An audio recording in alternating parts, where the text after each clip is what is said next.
Hello नमस्कार दोस्तों, मैं कुलदीप राठौर आपके अपने यूट्यूब चैनल बूंदी क्लासेज में आपका हार्दिक स्वागत करता हूं। सबसे पहले दोस्तों मैं आपका बहुत बहुत धन्यवाद देना चाहूँगा कि आपने अपने चैनल बूंदी क्लासेज को सब्सक्राइब किया, शेयर किया, उसके लिए बहुत बहुत धन्यवाद। आज मैं आपको प्रीपोजिशन के बारे में बताने जा रहा हूँ। दोस्तों, आप में से लगभग 80% या 90% स्टूडेंट्स ऐसे होंगे जिसको प्रीपोजिशन का सही उच्चारण करना नहीं आता, सही प्रोनाउंसिएशन करना नहीं आता। तो सबसे पहले मैं आपको इसके प्रोनाउंसिएशन के बारे में बताऊंगा, उच्चारण के बारे में बताऊंगा, उसके बाद आपको इसके बारे में आगे बताने जा रहा हूँ। दोस्तों, सबसे पहले हम देखते हैं प्रीपोजिशन। इसका सही उच्चारण प्रीपोजिशन है, न कि प्रीपोजिशन। प्रीपोजिशन को अंग्रेजी में दो अंग्रेजी चलते हैं अपने, लैटिन और अमेरिकन, ब्रिटिश और अमेरिकन। अमेरिकन इंग्लिश के अंदर इसका जो फोनेटिक ट्रांसक्रिप्शन करेंगे वो फोनेटिक ट्रांसक्रिप्शन इस प्रकार होगा, प्रीपोजिशन।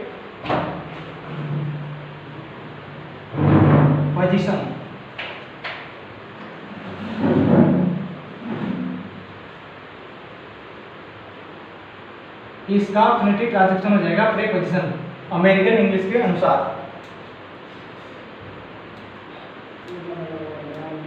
ब्रिटेन की अगर बात करें अपन, तो ब्रिटेन इंग्लिश के अंदर इसको लिखेंगे अपन प्रीपोजिशन।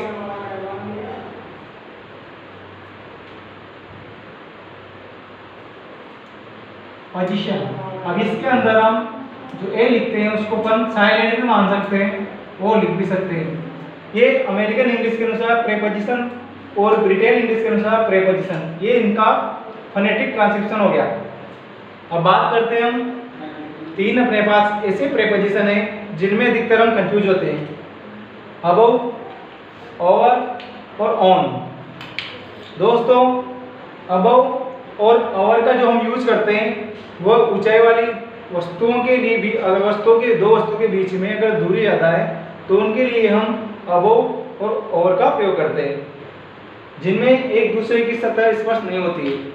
और अगर किसी चीज की, दो वस्तुओं के बीच अगर उनकी सतह, एक दूसरे की सतह स्पर्श हो रही हो, तो वहां पर हम ऑन का प्रयोग करते हैं। सबसे पहले हम अबव की बात करते हैं। अबव में सबसे पहले हम यूज करेंगे हायर देन, यानी कि इसका जो यूज होगा वह हायर देन, ऊंचाई वाली दो वस्तुओं के बीच के लिए होगा। जैसे इसका हम एक एग्जांपल लेते हैं, the jet was above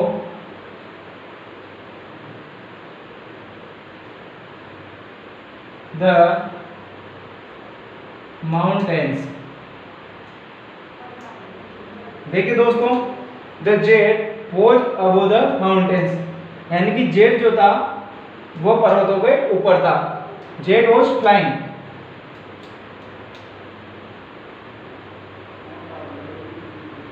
jet was flying above the mountains, यानी कि जेट जो था वह पर्वतों के ऊपर उड़ रहा था। यहाँ पर जैसे मान लीजिए ये पर्वत है और ये जेट उड़ रहा है, तो इनके बीच एक दूसरे की सतह स्पर्श नहीं हो रही है, इसलिए हम यहाँ पर अबोव का यूज करेंगे। दूसरा हम लेते हैं वेट प्राइस। अगर वेट या प्राइस बढ़ा हुआ हो तो वहां पर भी हम अबोव का यूज करेंगे। जैसे इसका हम एग्जांपल लेते हैं, mangoes wait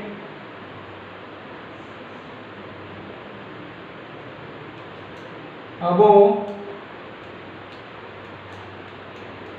5 kg। Mangoes weight above 5 kg, यानी कि आम का जो वजन है वो 5 किलो से ज्यादा है। अबोव 5 kg, यानी कि आम जो है, आमों का जो वजन है वो 5 किलो से ज्यादा है। तीसरा हम यूज करेंगे इसका सुपीरियर टू बियॉन्ड, यानी कि परे के अर्थ में, श्रेष्ठ के अर्थ में, दूर के अर्थ में। इसका हम एक एग्जाम्पल लेते हैं। जैसे मान लो हम किसी की उम्र को दर्शाएं, एग्जैक्ट अगर हमें उसकी उम्र, उसकी एज अगर याद नहीं हो तो हम वहां पर अबोव का प्रयोग कर सकते हैं। जैसे RAM is above 30.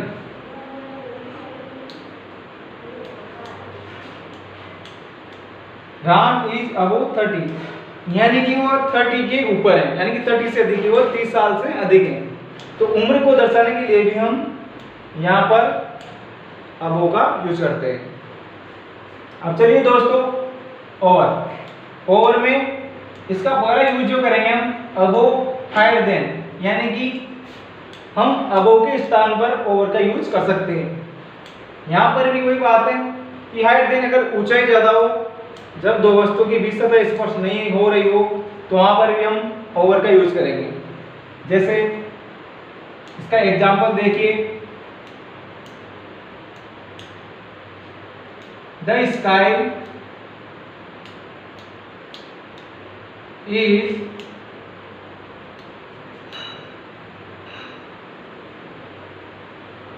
over our head. The sky is over our heads, यानी कि आकाश जो है वो हमारे सिरों के ऊपर है। हमारे सिरों के ऊपर क्या है?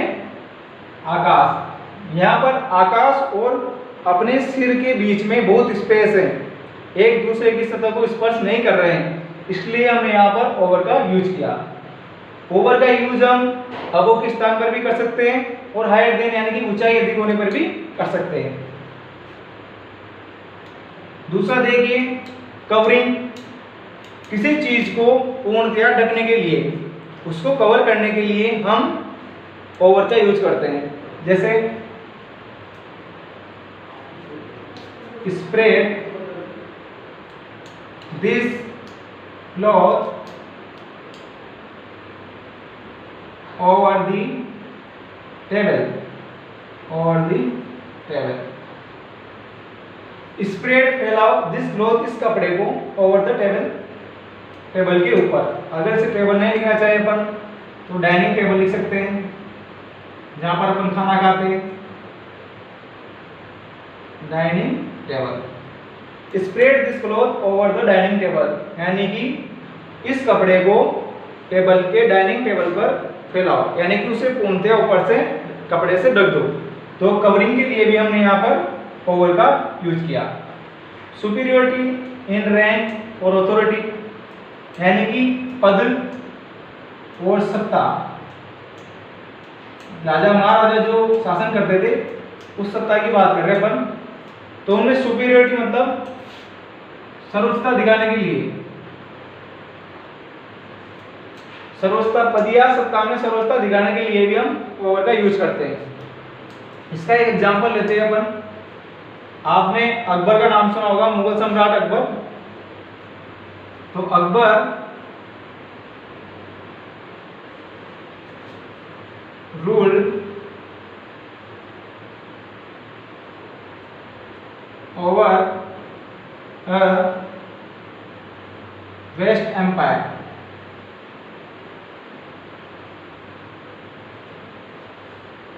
अकबर ने रूल शासन किया ओवर वेस्ट एम्पायर, एक बहुत बड़े साम्राज्य में।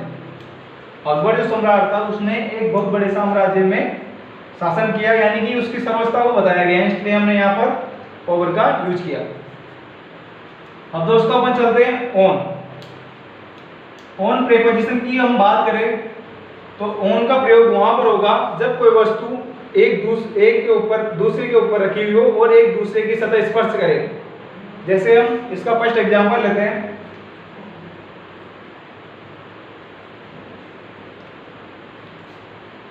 The lamp is on the table. जिसे मान लो टेबल है, टेबल के ऊपर कोई लैंप रखा हुआ है,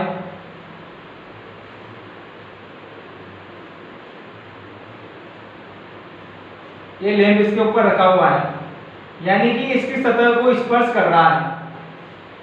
अगर सतह को स्पर्श करें तो वहां पर हम ऑन प्रीपोजिशन का यूज करेंगे। जैसे हमने यहाँ पर किया the lamp is on the table, यानी कि लैम्प टेबल के ऊपर रखा हुआ है, उसकी सतह को स्पर्श कर रहा है, इसलिए हमने ऑन का यूज किया। दूसरा अपने पास आया special date and time. Special date and time का मतलब है कोई विशेष तारीख और समय हमें दी हुई हो तो वहां पर हम ऑन का यूज करेंगे। जैसे Ram came here on Sunday। Ram came here on Sunday, Ram कब आया था यहाँ? संडे को आया था। निश्चित है उसने बता रखा है, विशेष है कि Ram came here on Sunday, की वो संडे को राम आया था। डेट की बात करें तो डेट के अंदर जैसे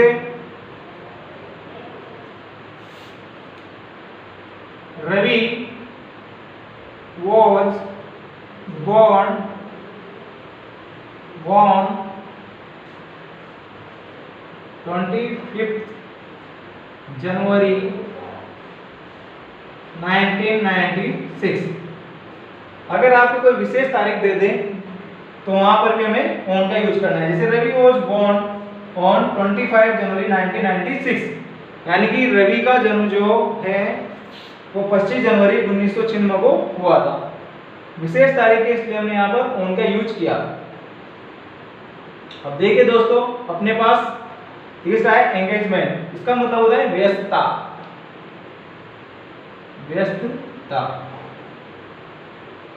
दोस्तों, अपने पास बोर्ड में थोड़ा स्पेस कम है, इसलिए मैं इस वाले पार्ट को मिटा के इधर लिखना चाहूंगा, तो प्लीज आप इसका स्क्रीनशॉट ले लीजिए।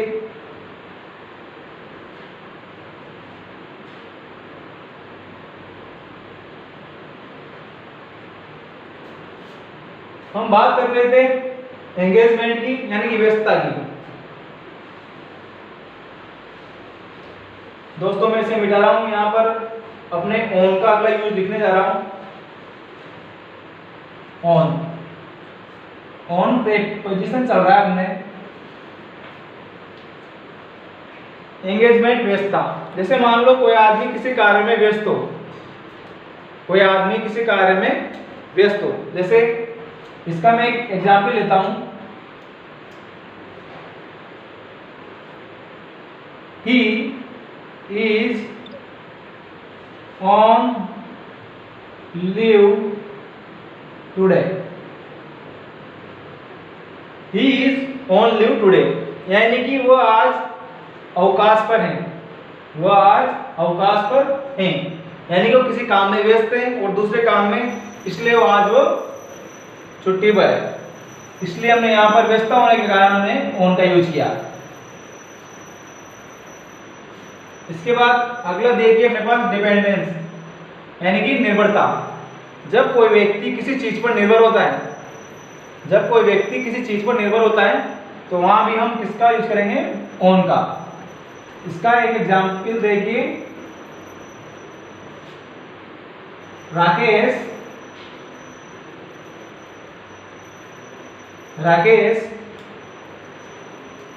lives on writing।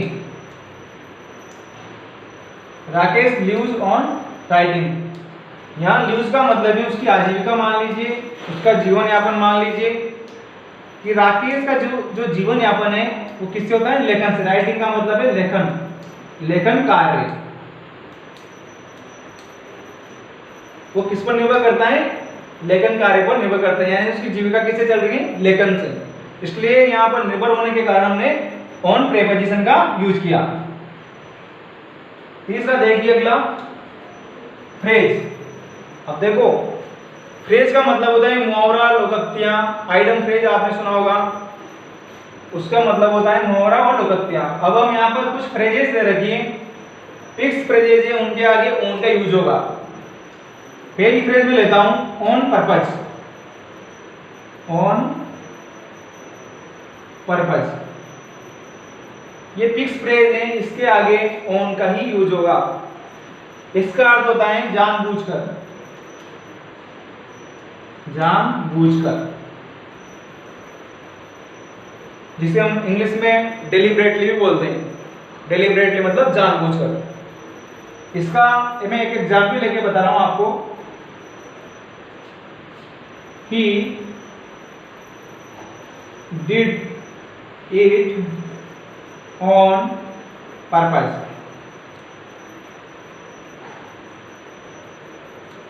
He did it on purpose. He did उसने किया इसे on purpose जानबूझकर। उसने इसे जानबूझकर किया। उसने इसे जानबूझकर किया। जैसे मान लो कोई व्यक्ति कोई काम कर रहा है तो कोई गलती होगी। अगर गलती होती है उससे तो वो अनजाने में होती है, लेकिन अगर कोई उसे जानबूझकर कर रहा है तो हम वहां ऑन पर्पस का यूज करेंगे। He did it on purpose, यानी कि उसने इसे जानबूझकर किया। इसके अंदर दूसरी फ्रेज हम लेते हैं ऑन फुट। आपने सुना होगा ऑन फुट। ऑन फुट का मतलब होता है पैदल चलना।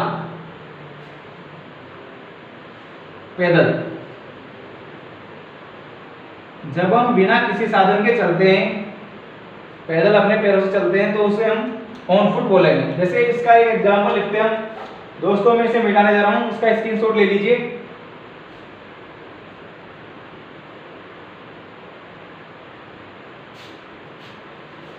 ऑन फुट, ऑन फुट की तरह ही दो तीन फ्रेज और है अपने पास। On loan, on interest, on the whole. अब हम यहां पर ऑन फुट का एक एग्जाम्पल लेते हैं। जैसे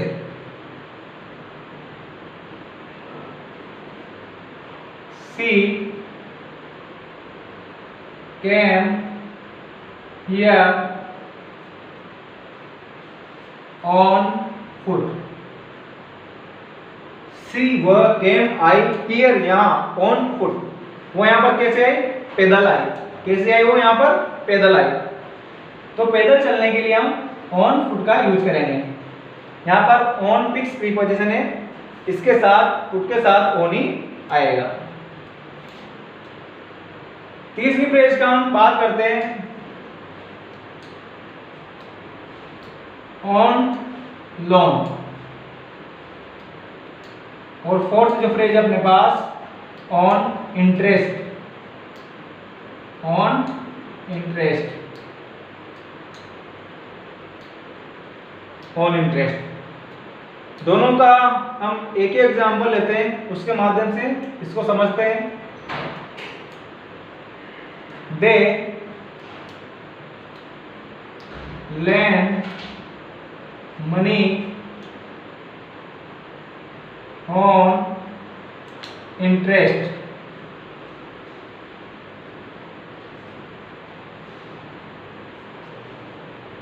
या अगला एग्जाम्पल लेंगे हम, इसमें ये समझते हैं। दे lend money on interest। उन्होंने lend मनी को लेंड किया ऑन इंटरेस्ट, ब्याज पर। उन्होंने धन को ब्याज पर दे दिया। तो जहां पर भी इंटरेस्ट आएगा ऑन इंटरेस्ट, यहां पर हम ऑन का यूज करेंगे। दोस्तों ये 4-5 अपने पास फ्रेजेज है, फिक्स है, इनके साथ हमेशा ऑन प्रीपोजिशन ही आएगा। दोस्तों ये थी आज की अपनी क्लास। अगर आपको अच्छे लगे, पसंद आए तो इसे शेयर कीजिए, लाइक कीजिए और अपने चैनल को सब्सक्राइब कीजिए। Thank you very much.